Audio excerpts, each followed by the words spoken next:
तो वेलकम है दोस्तों। आज की इस वीडियो में हम लोग बात करने वाले हैं बीकॉम सेमेस्टर 2 का अकाउंट्स ऑनर्स। ठीक है, मेजर पेपर 2 का syllabus, important previous year question paper. ठीक है, और उसके आंसर भी जानेंगे और हिंदी भी जानेंगे। ठीक है, और आंसर मैं केवल ऑब्जेक्टिव का करा दूंगा, बाकी सब्जेक्टिव को दिखा दूंगा। तो चलिए रिव्यू करते हैं। सबसे पहले यहाँ पे हम लोग मेजर पेपर 2 का सिलेबस RU एंड NPU दोनों के लिए। ठीक है, पहला है मेजर पेपर 2 सेमेस्टर 2 के लिए। आपका जो एग्जाम में क्वेश्चन आएगा वह आएगा 75 मार्क्स का। इसमें 1 मार्क्स वाले टोटल 5 क्वेश्चन होंगे, 5 मार्क्स वाले टोटल 2 क्वेश्चन होंगे और 15 मार्क्स वाले टोटल 6 क्वेश्चन आएंगे, जिसमें से किसी 4 को आपको बनाना होगा।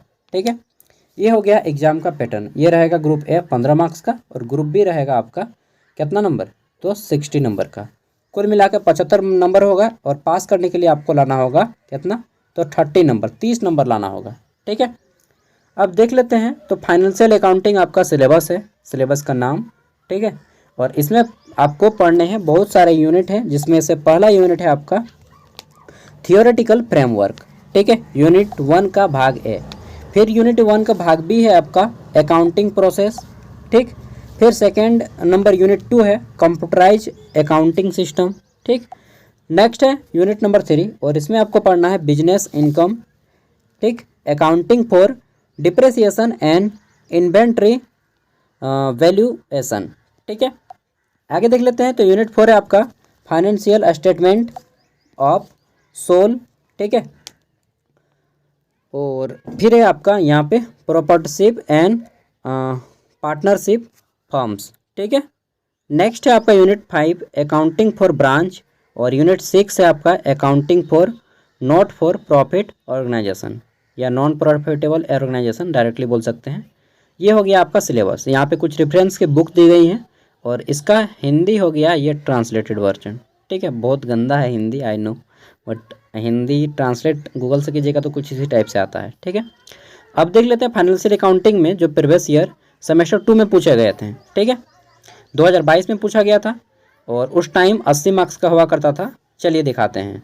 आपके एग्जाम में 5 ही आएंगे 1 मार्क्स वाले, फिर भी हम लोग जान लेते हैं। तो हमारा पहला क्वेश्चन है, आप लोग इंग्लिश में पढ़ना चाहते हैं तो इंग्लिश में भी पढ़ सकते हैं। ठीक है, the global organised set of standard, और यहाँ पे आपको पढ़ लीजिएगा। ठीक है, मैं हिंदी से ही पढ़ता हूँ क्योंकि मैं हिंदी में ज़्यादा कंफर्टेबल फील करता हूँ।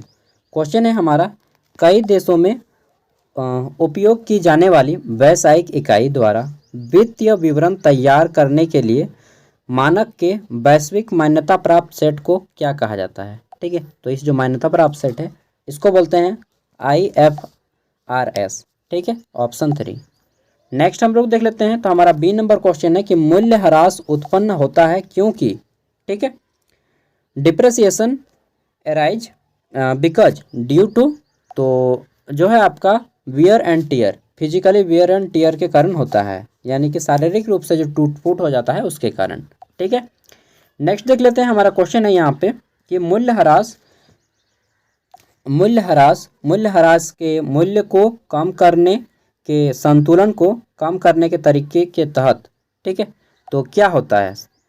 इंग्लिश में है कि under diminishing balance method of charging depreciation value of depreciation. ठीक है, तो इसका आंसर क्या हो जाएगा, इंक्रीज होता है या डिक्रीज होता है, तो डिक्रीज एवरी ईयर। ठीक है, ऑप्शन 2 इसका राइट आंसर हो जाएगा, हर साल कमी आती है इसमें। नेक्स्ट आगे देख लेते हैं। तो हमारा क्वेश्चन पूछा गया था इसमें कि निम्नलिखित में से कौन एक व्यावसायिक लेन देन नहीं है।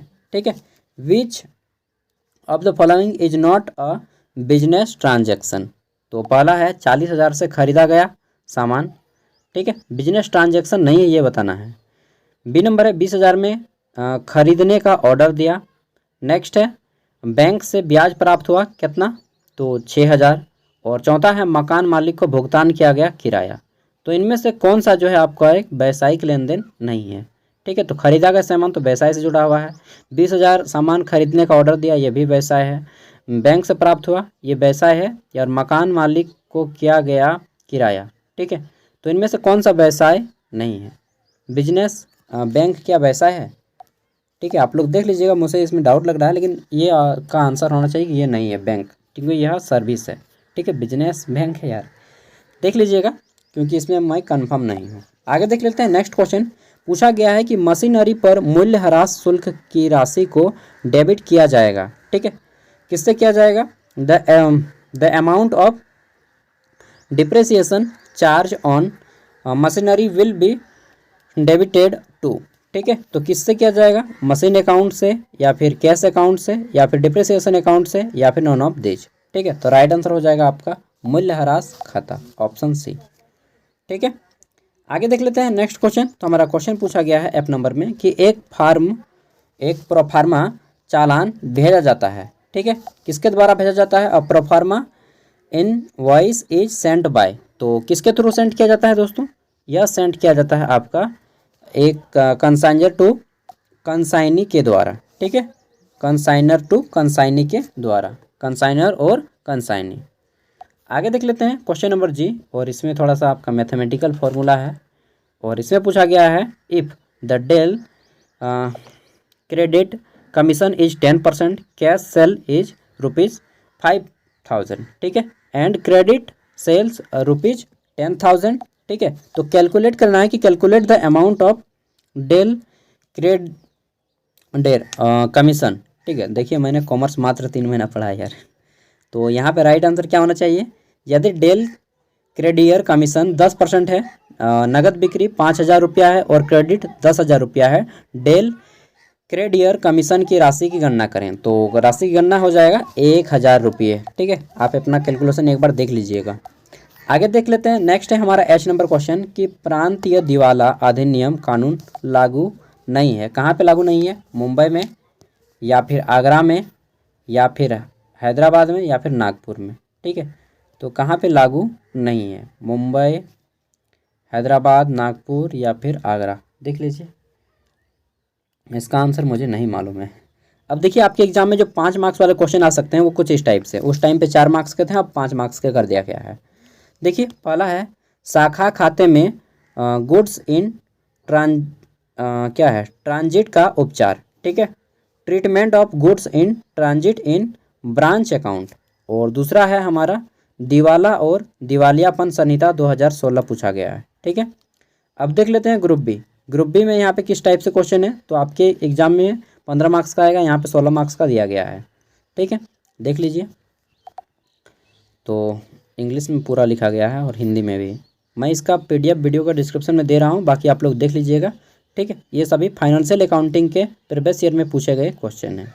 ठीक है, आई होप कि आपके एग्जाम के लिए हेल्पफुल रहेगा। आप लोग एक बार इसको भी प्रैक्टिस कर लें, और सिलेबस में जो कुछ भी नहीं पढ़े हैं उसको एक बार अच्छे से कवर कर लें। ठीक है, बाय, मिलते हैं नेक्स्ट वीडियो में। और इसका PDF वीडियो का डिस्क्रिप्शन में दे दिया जाएगा। बाकी जो भी कॉमन कोर्स के सब्जेक्ट हैं उन सभी का वीडियो मैं धीरे धीरे लाऊंगा, और IBS भी धीरे धीरे कवर करवा दूंगा। ठीक है।